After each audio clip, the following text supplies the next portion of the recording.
I'm the developer of linguistic genomics, which was the first platform on which you could determine the intent of communication rather than the literal artifact of communication. But we've also used that technology for a number of other applications in defense and intelligence and finance, and most notably, in the early 2000s, my company was responsible for bringing down what was, at the time, one of the largest tax frauds in U.S. history. We maintained a series of inquiries into every individual, every organization, and every company that is involved in anything that either blurs the line of biological and chemical weapons or crosses that line in any of 168 countries. In 1999, there were 1 million patents digitized by IBM, and those 1 million patents were the first time human innovation had been put into an electronic digital searchable format. We took that information and we did a very simple exercise using our linguistic genomics technology, where I made the horrific assessment that approximately 1/3 of all patents filed in the United States were functional forgeries, meaning that while they had linguistic variations, they actually covered the same subject matter. In 1999, patents on coronavirus started showing up, and thus began the rabbit trail. March 2003. Panic grips Hong Kong as a deadly new virus sweeps through the city. In 2003, the Center for Disease Control saw the possibility of a gold strike, and that was the coronavirus outbreak that happened in Asia. They saw that a virus they knew could be easily manipulated was something that was very valuable, and in 2003 they sought to patent it. And they made sure that they controlled the proprietary rights to the disease, to the virus, and to its detection, and all of the measurement of it.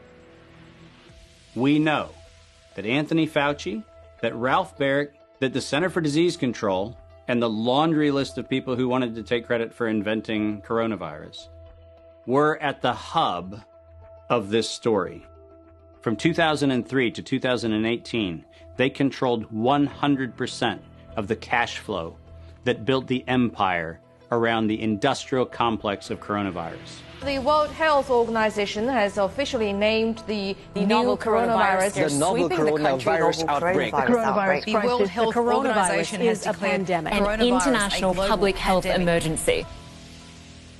While we know that the coronavirus manipulation started with Dr. Ralph Baric in 1999. The major characteristics of SARS, MERS, and SARS coronavirus 2, it's a good way for you... Ralph Baric is the researcher at the University of North Carolina, Chapel Hill, who's famous for his chimeric coronavirus research. In 2002, there was a recognition that the coronavirus was seen as an exploitable mechanism for both good and ill.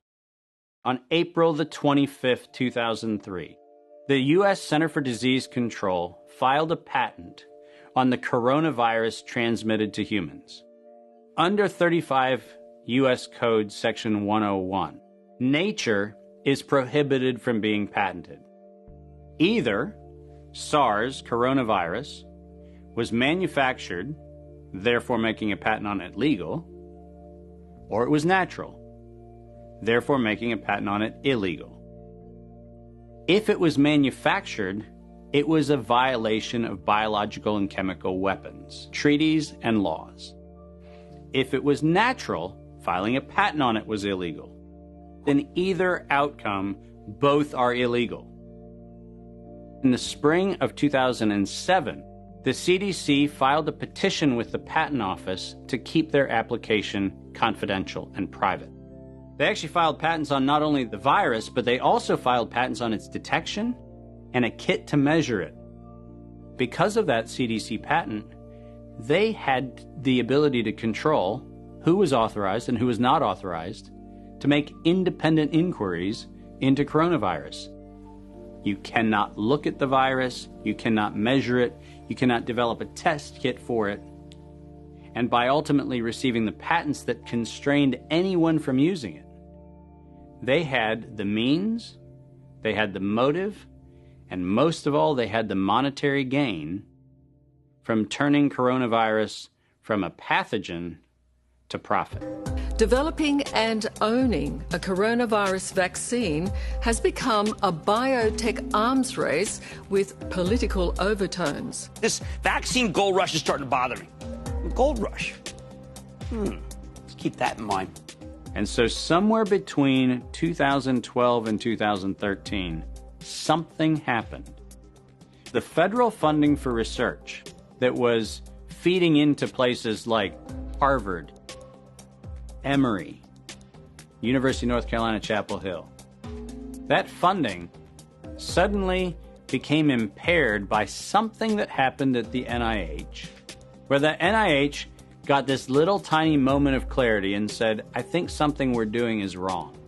And in 2013, the NIH said, gain-of-function research on coronavirus should be suspended. The National Institutes of Health had a moral and social and potentially legal reason to object to research. But the letters that were sent to the researchers essentially said, you are receiving notice that we're telling you to stop. And now on the bottom of the page, we're going to clarify what stop means. Keep going. But when the heat gets hot in 2014 and 15, what do? You offshore the research. You fund the Wuhan Institute of Virology to do the stuff that sounds like it's getting a little edgy with respect to its morality and legality. But do you do it straight way? No.